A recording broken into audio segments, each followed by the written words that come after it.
It's a beautiful thing to celebrate the publication of a book, especially a book as rich and timely as the Cambridge Compendium on Christianity and the Environment, or to the Christianity and the Environment. This book comes to us amidst the threat to planetary life brought about by anthropogenic climate change. The litany of threats read like a biblical reckoning: fire and flood, melting ice sheets, rising seas, and heat waves. We are facing a crisis of apocalyptic proportion. Our planet is on the brink. Given these religious overtones for reading our current predicament, what might a study of world religions, and Christianity in particular, contribute? How, as the compendium to Christianity and the Environment asks the question, might it redirect the hegemonic social intellectual imaginary that seems to be fueling our current crises? Christianity's track record is highly ambiguous on this, to say the least. As the editors and authors of the compendium attest, Christianity, particularly in its Western guise, has itself been a factor in our current predicament. While the authors caution against seeing a monocausal relationship between Christianity and our environmental crisis, the editors agree that Christianity has promoted an anthropocentric and dualistic worldview that has placed humans outside and above nature. This had led to, quote, a range of results that minimize the inherent meaning and value in nature, destabilizing and displacing local and indigenous forms of nature knowledge, whether Western or Eastern, Northern or Southern, end quote. The latter obviously came with disastrous consequences, one of which is that it rendered nature passive, which in turn fed into an instrumentalist, utilitarian, commodified view of nature, hegemonic of modernity, that arguably is at the root of neoliberal capitalism and its practices of extractivism that are fueling our climate catastrophe. Yet while the contributors to the compendium agree that Western Christianity is a major factor in our current predicament, they share a conviction that because it has been part of the problem, Western Christianity should also be part of the solution. To this end, they draw on marginalized trends, ideas, and practices, in particular in pre-modern sources, which demonstrate that Christianity is far from monolithic and uniform in its understanding of nature and the environment. Yet the book not just complicates the picture of Christianity's anthropocentrism, but precisely by reading it against the grain, it also offers immensely rich resources for the ecological conversion so desperately needed today. To this end, the compendium brings together a wide range of scholars across the environmental humanities.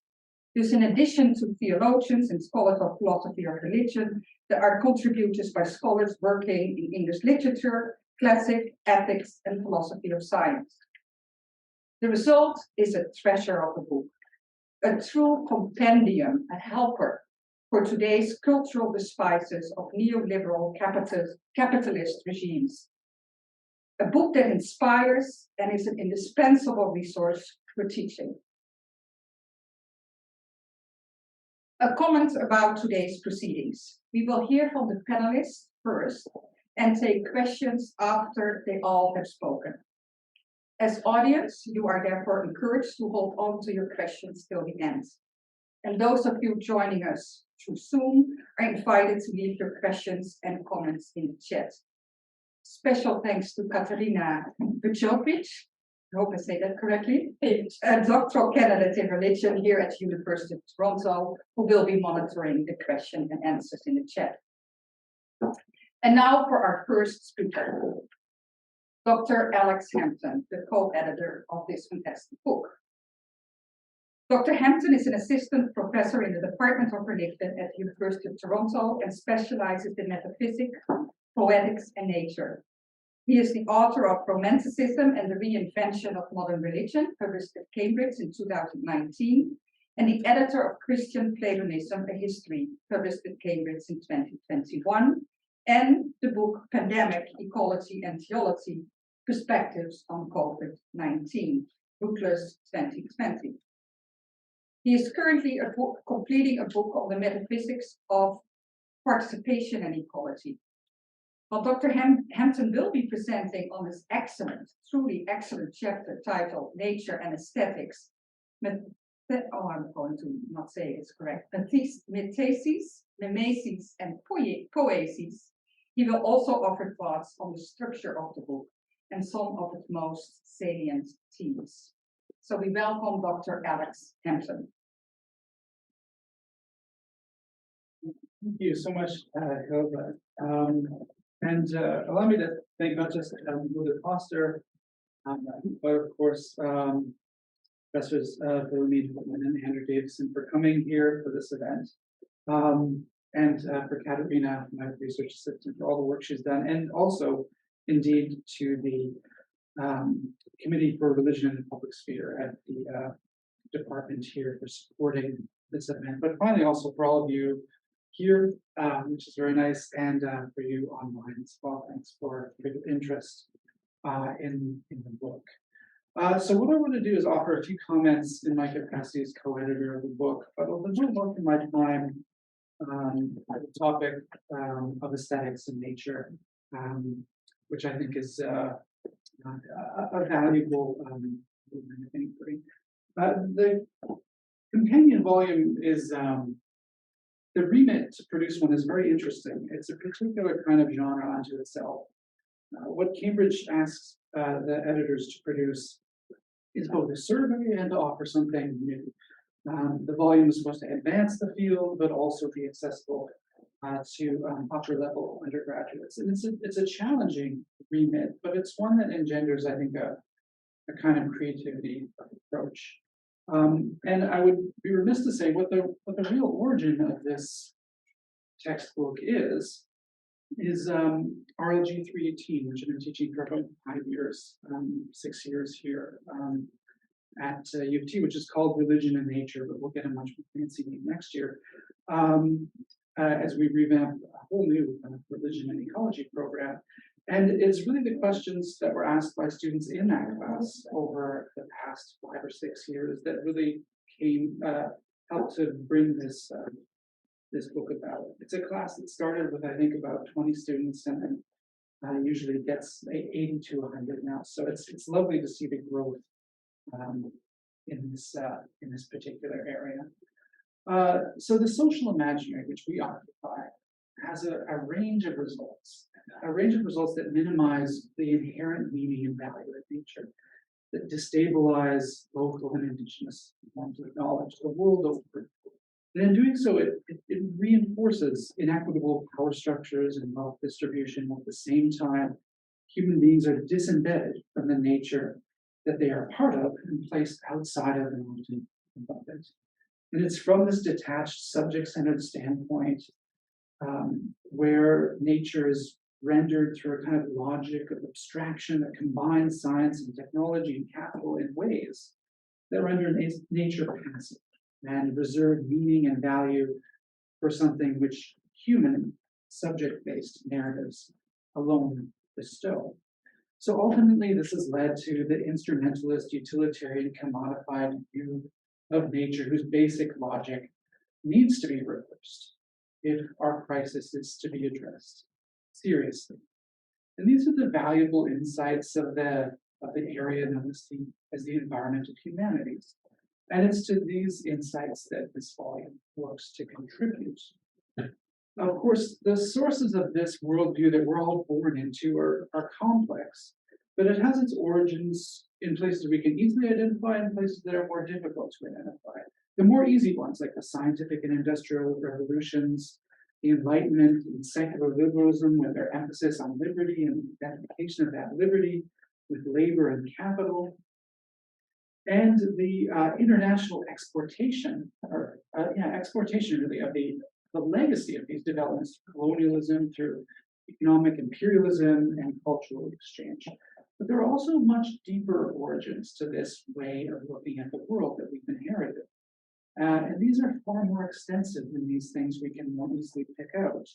They're found in debates in medieval scholasticism concerning the nature of divine universals and the decline of ontological realism, and ancient concerns about the right relationship of human beings to God, in archaic speculations about the connection between the eternal heavens and the changing sublunary world.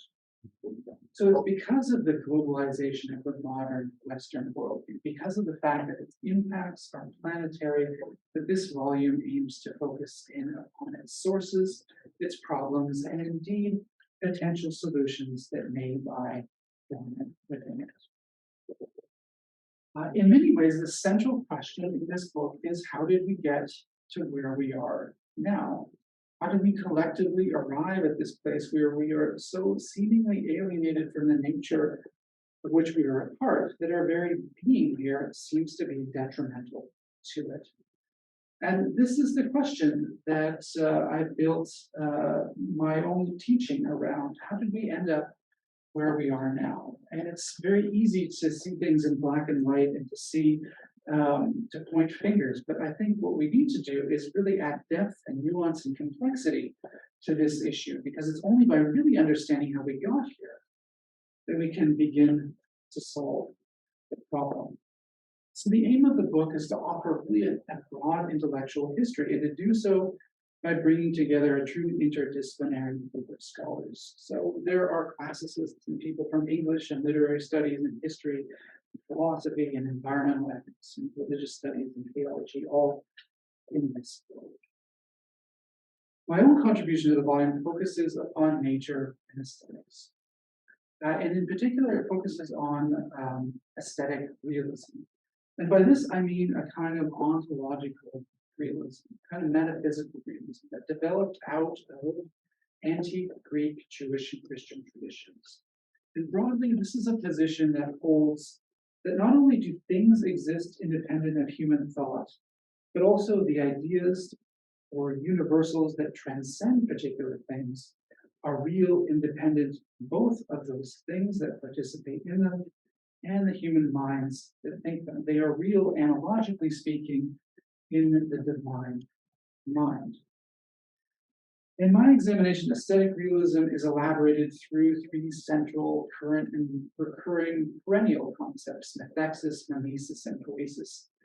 And in elaborating these, I take up the work of a whole range of people: the Zulu poet Benedict Vilakazi, as well as the poetry of the Middle English poet Lagland, 19th century poet Hopkins, and as well as Thomas Traherne from the 17th century. But I also consider the Canadian nature painter Lauren Harris, the music of the mystic Hildegard von Bingen, and the architecture of Antonio Gaudi, which I'll talk about later. And what I'm particularly interested in this chapter is the capacity of aesthetics, of the arts broadly speaking, to draw us out of ourselves, to liberate us from the kind of problematic anthropocentrism that characterizes this world that we're born into, this story that's happening around us, and that's placed us as at the center of meaning making. And it's this subject-centered thinking that minimizes an affective or a feeling-based dialogical relationship with nature, which I think is experienced by many people when they interact with nature. And in the process, in devaluing that, we devalue the local environmental beliefs and practices that people naturally have as human beings who are part of nature. And so what I'm going to do is focus in this talk, just so I don't go on and on, particularly on poesis. And poesis is perhaps the most complex and important of the three concepts I deal with in this chapter. And it's the one I will elaborate on today with the help of something particularly concrete, and I mean that literally by talking about architecture, because I think that's something we can move through and ground into. In its source, the Greek term poesis means production, and in particular, it means original and creative making that brings reality into being. In the Symposium, Plato says that everything that is responsible for creating something out of nothing, the kind of poiesis. Alternately, of course, Aristotle defines poiesis in the Poetics as the representation of general truths as opposed to a historical record of particulars. For Plato, nature was the result of that divine poiesis. And for Aristotle, poiesis is made through the imitation of nature. But what's interesting is that divergence is reconciled and complicated through 2,000 years of its context within the Christian expression. And there, humans are the production of divine poetry themselves, but they're also its continuation, kind of continuous creation, creatio continua. And this act of continuous creation extends especially to humans when they're engaged in the arts, when they're engaged in aesthetic activity, because this has an analogical relationship, or really it's an analogical extension of the divine act of creation. This is particularly true from the Renaissance forward, although it's always there. So Ficino, a great Renaissance figure, says art is the rousing of the God within. Shaftesbury talks about poet as being the second maker. And Coleridge, famously referring to God's act of continuous self-creation in Exodus 3:13, I am the man, says that the human imagination is a repetition in the finite mind of the eternal act of creation in the infinite I am. Poiesis is therefore both a mimesis, a mimicry of divine creativity, as the artist imitates God in the act of creation, and an act of methexis, an act of ontological participation, as the artist participates in the act of creation as a co-creator in the person. So a further layer to this is also added when it's placed in the context of Christian anthropology. Human poiesis is an act of attunement toward God. It brings the self out of its anthropocentric self in its limitation, or rather in its imitation, of divine creativity. To imitate divine creativity is not to remake divine creation into a reflection of the self. It's rather to participate in the realizing of the ideas, the divine ideas that are already present in nature itself. And then equally, poiesis is an act of atonement. It's a return to participation in God from fallenness to a regained imago Dei, regained sense of the self as right with the divine. So I'm really only going to turn to one example here for the sake of brevity, and that's to Gaudi. So the themes of co-creation, attunement and atonement, they're central to the work of the Catalan architect Antonio Gaudi and to his most famous creation, the expiatory temple of the Holy Family in Barcelona, known commonly as the Sagrada Familia. And as an expiatory church's function was to facilitate atonement for individuals as well as for the city as a whole. This context integrated with the wider intellectual aim of Gaudi's architectural program, which was to overcome what he saw as architecture's dependence on an inherited, overly abstract tradition, a tradition that he felt alienated it from working with the laws of nature and thus the laws of God itself. Gaudi believed that the task of the architect was to study and work with the laws of nature. Instead, however, architecture, he felt, evolved to work against the laws that are already organically present. One of the results of this alienation was the separation of supporting and supported elements in a building, pointing particularly to the role of the arch and column. To overcome this discontinuity between architecture and nature, Gaudi sought out organic forms that could address the primary concerns of construction.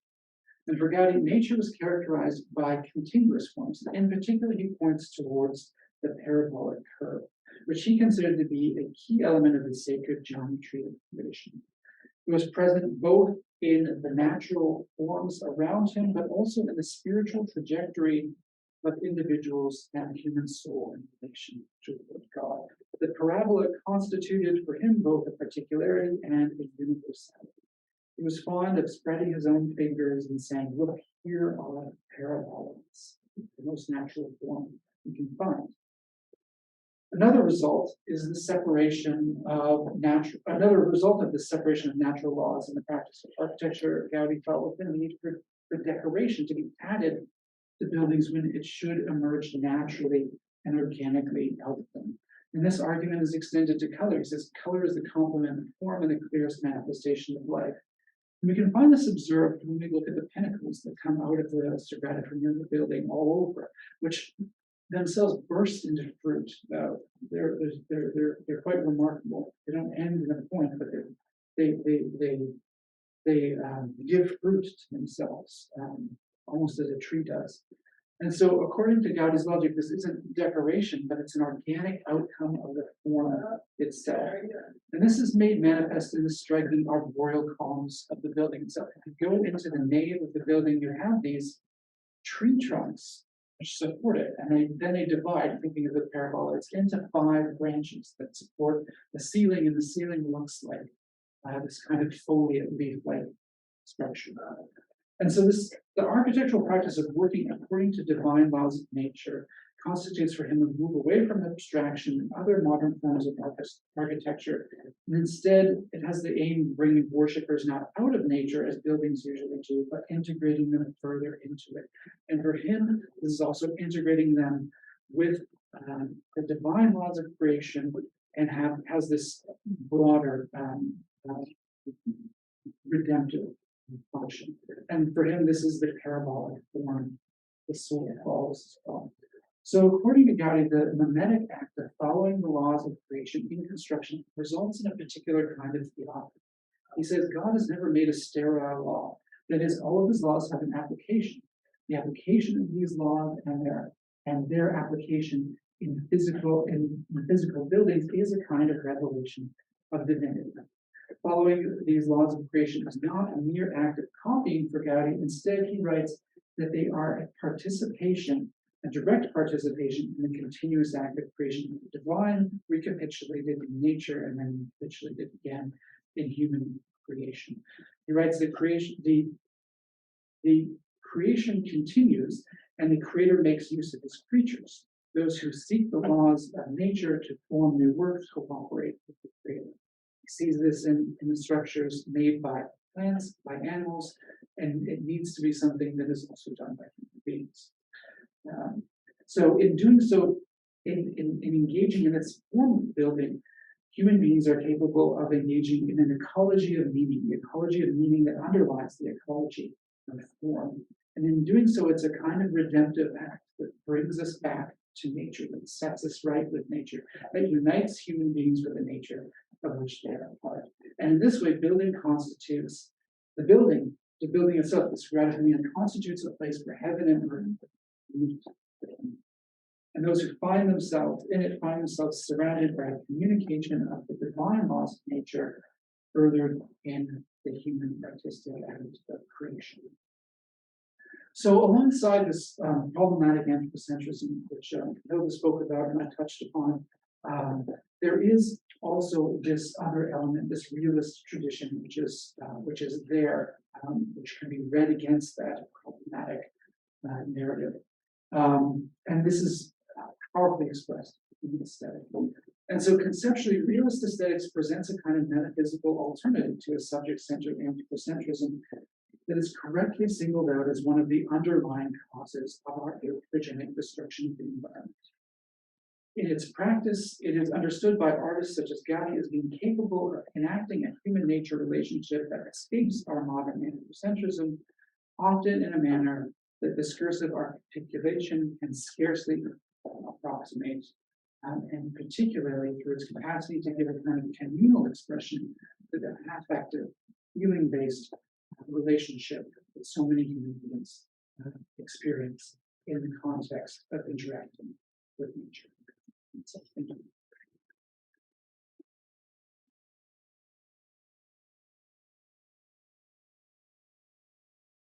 Thank you, Dr. Hampton, for this really wonderful presentation and based on your really excellent chapter. And reminding us of the power of aesthetics to draw us out of ourselves. The next speaker is Dr. Andrew Davison. Dr. Davison is the Starbridge Senior Lecturer in Theology and Natural Science at the University of Cambridge and Fellow in Theology and Dean of Chapel at Corpus Christi College in Cambridge. He works at the interface between Christian theology, philosophy, and natural sciences.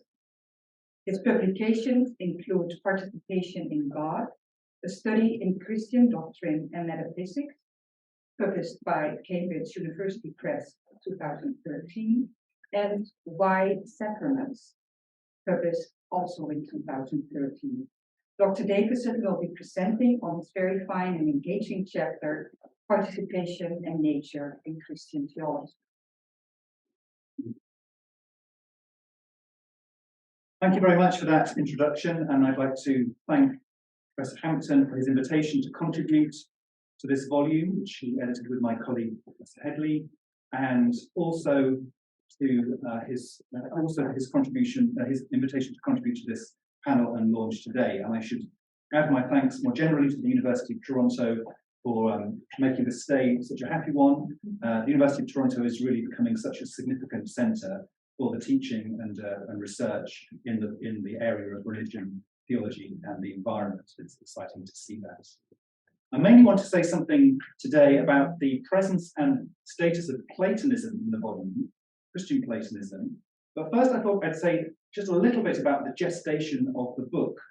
The plan had been to meet in Toronto to discuss our contributions, and then the pandemic struck, and we had at least one, perhaps two online meetings, just as we were all getting used to doing that Zoom as you are today.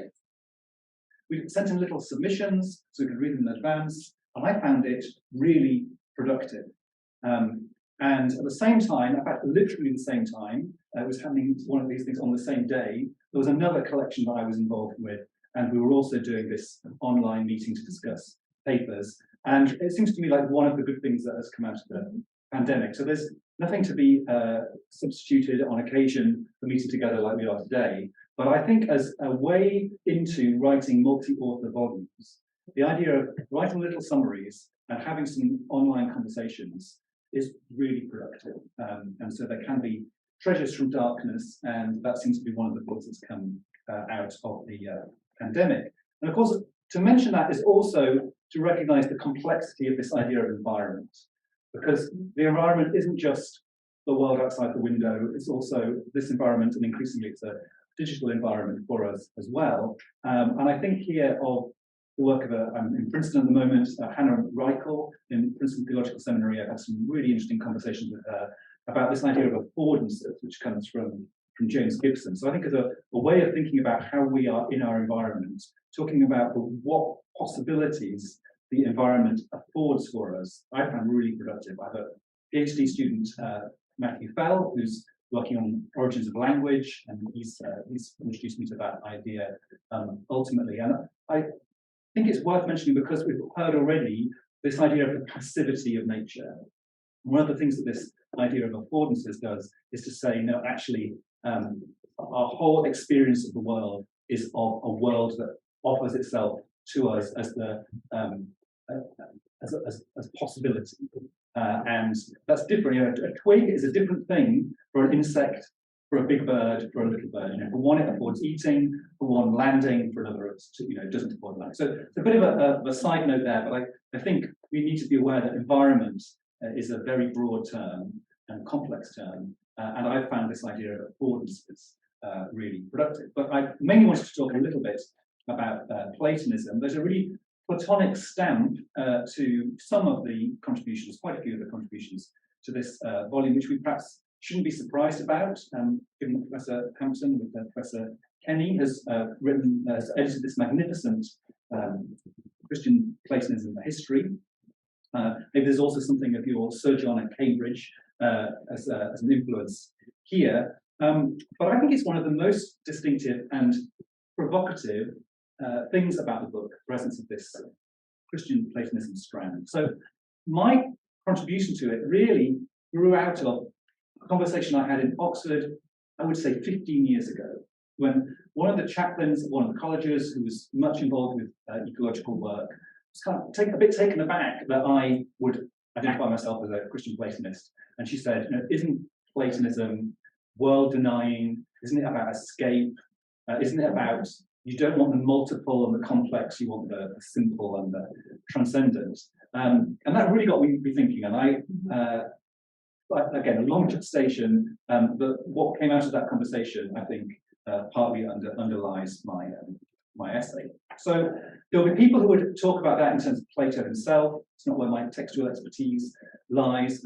My PhD supervisor, Catherine Hickstock, will produce a book on Plato. It's lined up, and I think that will be Plato himself, and that'll be fascinating. But my expertise, such as they are, lie more in later texts, and particularly in Christian Platonism. So I think we should acknowledge that this is again, it's complex. There are lots of layers. There's stuff to celebrate and to lament. And I think this is one of the things that makes this book a book of the moment, which is it's actually quite forward-looking. It's about saying, this is the tangled history, this is all the complex interweaving of ideas that have brought us to this point. And it's a kind of, in as much as it's looking back, especially to pre-modern sources, it's for the sake of what we would do now. It's a work that often gets called retrieval, the turning to the past for the sake, not even of the present, but the future. So I want to acknowledge that there are definitely Christian Platonisms, as I would call them, of escape. Of escape from the world to the one, to the forms and so on. But equally, there is a tradition of descent, that the true and the good and the beautiful, they come to meet us, that they're here. We don't need to escape from the world to encounter them. There is a poise of escape within Christian theology and the tradition and other religions too. That's absolutely the case. But also other traditions that say this world, with its materiality, is the arena of encounter, of the encounter with God, encounter with the true, the beautiful, the good. And I particularly explored that in terms of Thomas Aquinas, who I think is very profoundly a theologian, a philosopher of a creaturely mode of being. He really takes seriously that we are temporal, material, bodily. This is what he gets from Aristotle. I love Aquinas because he's Platonic in sweep and Aristotelian in detail, and he really gets this sensory, embodied aspect from Aristotle. So I'm not so interested just in what people have said, but what you can say with them. Not just what they've done, but what you can do with them, and recognizing that this is a mixed bag. I'm a primary source person in teaching. I just think let it all be there, the good and the bad, like I say with the lectionary in church. So let's have all of the Bible, the bits that we find problematic and the bits that we don't, because if we don't, we're sanitizing the tradition. And I think that the past brings to us, it's a great essay by C.S. Lewis about this, on reading old books. He says that there may be things at the moment which we get wrong, that everybody gets wrong, and sometimes it's the voice from a very different world, where they got lots of things wrong too, but they got different things wrong from us, and we can recognize that. And they bring us a perspective that can shock us into recognizing that maybe it's a whole framework of thought that we share with people who we think we disagree with profoundly that needs to change. So I would say a Platonism not of escape, but of encounter, of descent, one that is absolutely rooted in our mode of being. This is where the doctrine of creation and the resurrection of the body are so important, I think, and do change Platonism to be different within particularly its Abrahamic expressions. For one thing, to be a human being or an archangel or an earthworm is to be a creature. We're all in that together, and that's tremendously important. So my chapter I kind of set up as being a middle way or a reassurance of two poles, the idea of the critic of religion who says you can only have a world-denying God view of things, and the religious critic of of ecology, who says you can only have a God-denying worldly view of things, and try to get beyond that dualism. It's a kind of exploration of how that dualism just looks profoundly inaccurate from a, I would say, pre-modern perspective. And in fact, if you take the transcendence of God seriously enough, then these things just can't be in competition. You know, God, like an apple can't be an orange because they kind of compete with one another within the realm of fruit. But a piece of paper can be a peace treaty or a declaration of love, precisely because they're different enough not to compete. And this idea of a non-competitive, non-overlapping kind of paradigm that gets us beyond a dualism seems to me so important, that the worldly and the eternal are not in competition. God and creation, spirit and matter, these are dualisms that I just don't think represent, for me, the best of the tradition that I inhabit. And this brings us back then to the ways in which concern for the environment, seeing ourselves as part of it, seeing ourselves as part alongside the poor, alongside the suffering, these are all of a piece, the kind of same attitudes that will tend to abstract us, and these dualisms are not going to be good for economics, interhuman relationships, just as they're not going to be for our place in the world. So I'm going to wrap up in a minute. I think another strand of what Alex introduced is realism, about metaphysical realism. I talk about also an epistemological realism within this tradition, which I personally draw mainly from Aquinas, that to know something is to be open to it. To know something is to let it speak to you. Again, thinking about this passivity of nature, there's a tradition here, I think, that there is an active role for the knower, but there's also this absolutely fundamental sense that to know anything is to attend to it and let it speak to you, which I think cuts against a really unhelpful idea of a passivity of nature. So I just want to end a little bit with where do we go from here? Well, I do think history is so important. In my own discipline of theology and science, well, one of my disciplines, historians have been so important because you can argue until the cows come home about whether theology and science need be in conflict with one another. What the historians have shown is, you know, for most of the time they weren't, and that there's a historical story about how that conflict comes to be narrated, the history books written in the late 19th century, early 20th century. So just attending to the history of this, I think of Jacob Sherman in contribution to the volume, who's done this really interesting work showing the influences of some of the things we're talking about on early ecological heroes and activists. So the history is really important because it helps us, well, for good and ill, it colours the way in which we interpret everything.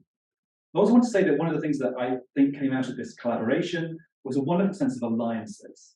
A sense of actually a lot of us having shared interests, but even if we weren't actually coming from the same place, there's nothing like having something to attend to together to be a cause of alliance. And so I think that the ecological work is so important for interfaith relations and for ecumenism and so on. If you just end up talking about yourselves and your differences, that can not go very far. But when it's shoulder to shoulder, learning, lamenting, working, that's so productive. And I think it's clear that even if the entire, say in my case, Christian community was together, that would be a nice thought for the environment. That would know that all Christians together, all churches together, even they couldn't save everything. But similarly, without the religious communities, I think this is not going to happen either. The majority of the world's population orientate themselves within one tradition or another, and so the religious traditions together are going to be absolutely vital here. And no, I think of Pope Francis, the Ecumenical Patriarch was perhaps the first green leader of those ancient churches. I think there's a lot to celebrate there. And I think of my colleague in Cambridge, Julian Allwood, Professor of Engineering and the Environment, who is fascinating. He can say what only an engineer can say, which is engineering won't save us. And he's really interested in working with communities of values and ends and the religious communities, amongst others. Because he said, we don't need more science. really. The sciences have been clear for quite a long time. And he also thinks actually the engineering can be almost more harm than good, in as much as it makes us think, well, there's some kind of magic solution around the corner. Something's going to come charging over a hill and sort us out. There's lots of good engineering being put together, but it'll take 50 years before it can be scaled up, and that's too late. So we need, we can't put our hopes in engineering fixes that mean we can just carry on living as normal. Maybe eventually that will come, and then some things might become possible again. But what actually needs to happen now is a massive change of how we live, and that is within our grasp. We don't need new technology, we just need to live differently. And he recognises, I think he's completely right, that the people you need to be working with there are those who are, it's a question of what we love and what we value and what our ends are. And I think it's great to have an engineer saying, these are the communities that we need to work with. So I want to end with a little bit of a forward-looking and quite practical set of questions, because I think that's where our heart is, as well as being engaged in what I think has been a really fascinating academic study. Thank you.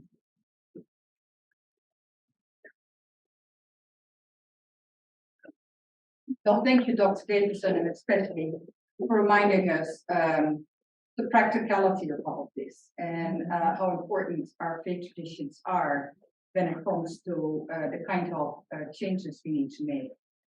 Also, thank you for reminding us for the importance of history, and we will and for just talking about Platonism, not of escape, but of our engagement with our world, especially with the materiality of our world.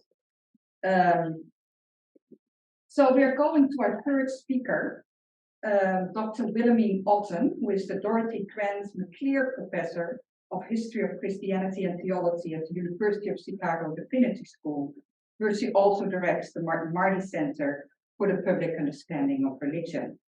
An eminent scholar, Dr. Otten has published widely in the area of early and medieval Christianity, with a focus on the themes of anthropology and cosmology. Her greatly important book, Thinking Nature and the Nature of Thinking, From Eriugena to Emerson, published with Stanford University Press in 2020, reads the Western canon against the grain by demonstrating how nature appears as an independent agent or subject. Most recently, Dr. Otten published Creation and Gender in Eriugena, Hildegard, and Hadewijk, which was delivered as the 37th Pilsen Lecture last year at the Pontifical Institute for Medieval Study here at the University of Toronto. Her talk today is based on her insightful and provocative chapter, Creation and Gender, a Critical Appraisal. Thank you. Thank you very much, Professor, for this wonderful introduction, and thank you to Professor Hampton for inviting us and to all of you for being here. So I want to build a little bit on what my colleagues have said and talk a little bit about the genesis of my own article in this volume, which had an interesting story, a little bit of small history, in that Alex actually had approached me if I could write something on the medieval tradition, because I do a lot of, I'm a medievalist. And I thought about it, and I was in Rome at the time, and I thought, I'm not sure I really want to do this, because you have to go through the whole scholastic tradition, seemed a lot of work. And finally I thought, okay, well, I should do this. But when I answered him about 2-3 weeks later, he got back, he said, well, we already found someone else. And I thought, okay, that solves the problem. But when I saw you later at an American Academy of Religion meeting, I said to Professor Hampton, I said, you know, I should have answered sooner, sorry, but this is probably better. But I said, what I really would have liked to write is something on creation and gender. And then he said, well, you know, I don't know what you said exactly, but it resulted in that Cambridge added a chapter to the volume. So this volume would otherwise not, the chapter would otherwise not have been there had I immediately said I would do the medieval chapter. So that was actually very fortuitous. There are a lot of fortuitous aspects to this volume, and I very much second what Professor Davison was saying about the Zoom meetings that we had that were very productive. I remember having some conversations with Professor Atfield that I don't quite like the stewardship model in creation, that man is given dominion of the earth, and I could get quite upset about it or worked up about it, but he was very much in favor of it because he reads it as attending to the earth and a responsible kind of management of the earth. So we had this sort of interesting back and forth, which also resulted in footnotes that we can refer to each other's article. And I've done that a few times, and I actually really like that about this volume and the collective project behind it. But to speak a little bit to creation and gender and how this came about for me, because I'm a medievalist, but I didn't really do a lot of work on gender before. I do now much more. In fact, I'm teaching a class on late medieval mystics, and I taught one a seminar yesterday morning before coming over here. But I didn't in my work. But my book that Professor Costa mentioned, Thinking Nature and the Nature of Thinking, I had a chapter on Maximus the Confessor, who's a Byzantine thinker who thinks very capaciously about the cosmos and has a kind of a theology of incarnation, which is really a kind of cosmic incarnation, that Christ is incarnate and that has effects on the whole cosmos. And I always loved Maximus. And I still like Maximus a lot, but I got very irritated at Maximus working through his stuff for the book, because in the end, there's a sense that Christ after the resurrection is neither male nor female, and that kind of healing of the gender divide leads to a general healing of all divisions in the cosmos and a restoration of a kind of cosmic unity, right? And that's the good part. But the gender part started eating away at me, because it was as if he was seeing the gender divide as a problem. It had to be overcome, and the overcoming folded the female into the male. So the female was seen as somehow a lack or an imperfection, and that sort of translated also in sort of the male clergy then carrying forward the tradition in the Byzantine East. So I just got intellectually dissatisfied with the solution, and I thought there is a real problem with gender that comes out of his or is directly tied to his view of the cosmos. So it was kind of this intellectual thinking through of the cosmos that made me aware of the problem with gender. And I think that gave me a way in that I had previously somehow not had, because I never really was, to be honest, all that much of an activist. I was always very much drawn to the Platonic tradition, and Platonists are not by nature known as activists, maybe visionaries, but not so much activists. But I got increasingly activist on this side. So I wanted to write on creation and gender. And I did, and I went a little bit, I just want to make a few comments about what I did in the chapter. What I did in the chapter is tackle a few problems. One is the kind of interesting position of humanity in creation. And I must say, personally, I actually prefer the term nature, but I use creation and nature kind of interchangeably. But the biblical origins have always fascinated me, also in relation to gender, in the sense that humans are created on the sixth day with the quadrupeds.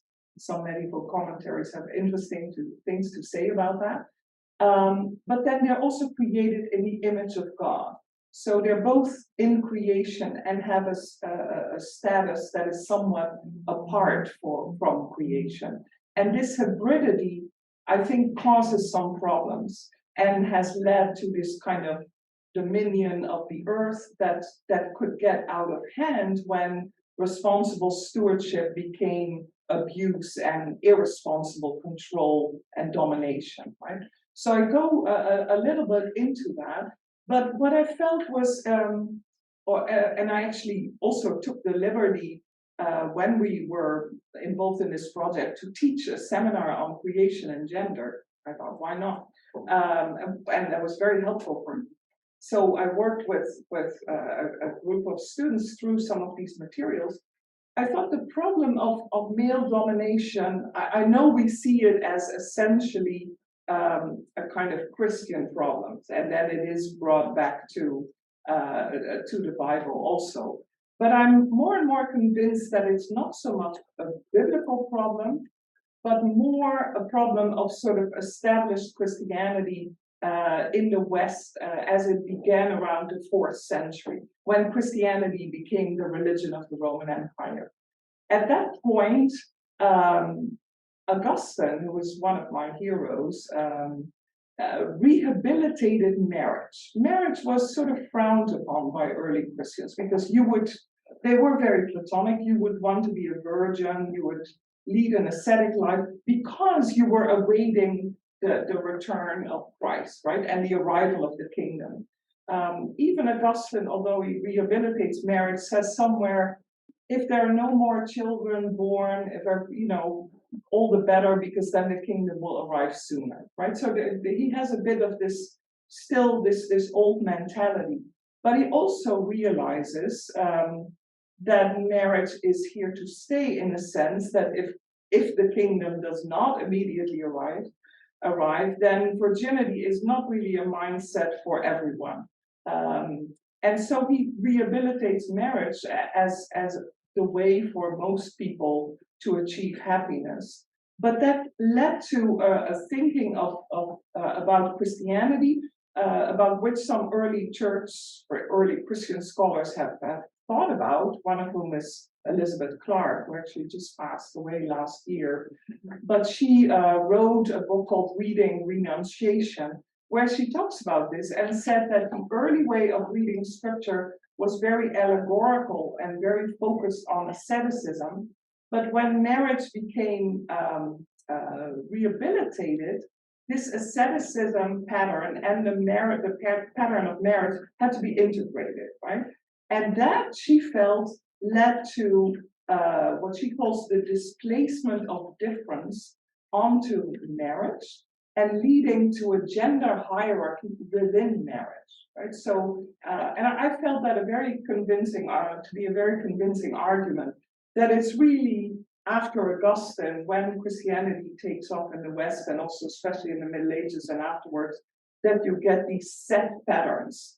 Before that, again, I want to say that the biblical material has much more shades in a way, and more possibilities. Think of the whole wisdom literature, where you have a kind of a female goddess type figure giving wisdom to the world. So it's not so, the biblical world itself is not so, what should I say, male dominated, as it is the kind of patristic world after the ascetic model is sort of integrated with the marital model. Now, of course, when I was thinking about reconceptualizing it, because the subtitle actually of my article is, I may make a slight correction, Hilda. It's a theological appraisal, and it's meant to be critical, but it's also meant to be sort of thinking against the grain, thinking that you can't just blame Christianity or have a blanket blaming of a blanket attack on Christianity, say, because the Christian tradition is also so rich that it's not homogeneous, right? There were always people also thinking differently. And I've tried to want to make room for that sort of difference, right? So I tried to come up with sort of some solutions for how to deal better with gender and gender inequality, which I do really see ever since my realization about Maximus to cosmic and nature inequality too, and environmental injustice, if you will. that led me to engage with ecofeminists, both in philosophy. Tel Plumwood is one, but also in theology, and I highlight especially Rosemary Ruther and Sally McVeigh. And even in scholarship, I want to say there is this inequality that I just want to point you to. So I think you might be familiar with Bruno Latour, and his last, he also unfortunately passed away recently, but one of his last books was Facing Gaia, where he actually wants to get rid of the term nature altogether because it's inherently unstable, and replace it with Gaia. But Rosemary Ruther already talked about Gaia and God. He's never consulted her scholarship, and he's not, referencing her scholarship. So I made a point to just mention that because to me that was almost a deeper sign. But there were these theologians that really tried to address environmental injustice and link it to a feminist theological agenda. I've given a great deal of thought to why they, in a way, failed. If you can say that they failed. I'm not sure that they failed in the sense that I think if you read their work today, it still holds up. But where I think they failed is that they wanted to go very far in kind of an all-around reform, say, also of the church. So if the church didn't agree with their positions, in the case of Rosemary Ruther, this is the case. She had a kind of covenantal, sacramental view. And if the church could not accommodate that, she wanted to create new base communities, liturgical communities that would also be environmentally active. And somehow there was some spontaneous enthusiasm for that. But in the end, it failed, as very often happens with these sort of reform movements that spring up and then die. So I am increasingly aware of the kind of need for an incremental approach. I think if you preach the revolution, my dad was a pastor, and he used to say, if you say something that has not been said before you, chances are it will also not be said after you. And I really think there's wisdom to that, right? And that's why I feel you really can't just say, I want to get rid of the tradition. You need to make incremental changes. And for me, that is going back to some of the past gems that have not yet been uncovered and trying to make them mainstream again. And to end with an example of something that I want to make mainstream is actually something that I did take from Maximus the Confessor, but it's been taken up by other thinkers later also, is the notion of a kind of parallelism of nature and scripture. Maximus sees or interprets the vision of the transfiguration of Christ, where Christ is on the mountain and he's there with Moses and Elijah, and they wanted to stay, etc. And his vestments are white as snow. And Maximus sees those vestments as nature and scripture. They're the two vestments of Christ. And I find that a very interesting image because it gives nature a great deal of importance. And there's a tradition like that that continues in the Middle Ages that is also sort of referenced in this image of the book of nature, which is like scripture, right? You can read nature, you can interpret nature. And medieval authors had a sense that since nature was authored by God in this movement of poiesis that Professor Hampton mentioned, and scripture was authored by God, or Moses, instructed by God, there won't be a contradiction. Medieval exegetes were very optimistic, for instance, if they tried to compare, which they did, Plato's Timaeus with the book of Genesis, and they found contradictions. They didn't see that the problem was that Plato was a pagan. They felt that their hermeneutical sensibility wasn't refined enough, and they needed to find another way in, right? So this parallelism of nature and scripture I find really fascinating, and something that I think we might try to revive. Because in an age, and I very much second what Professor Davison was saying, where we also need to come together as Christian communities. I don't think the same kind of scriptural literacy of past centuries is easily restored, right? I had family members that knew the Psalms by heart or knew whole biblical books by heart. That is no longer feasible, I think, maybe also because of the digital world and our different approach to literacy. But I think our grasp of scripture is less secure, less detailed than it was before. But I think the different groups within Christianity, but also maybe the different religions, the Abrahamic religions, but also other religions, could come around the idea of nature as speaking to us and us having a need to attend to the needs of nature. In that sense, I think Pope Francis' Laudato Si is really an extraordinary document that really has gotten a lot of attention, and that points a way forward in many ways for the discussion of religion and science, but also for an ecumenical discussion.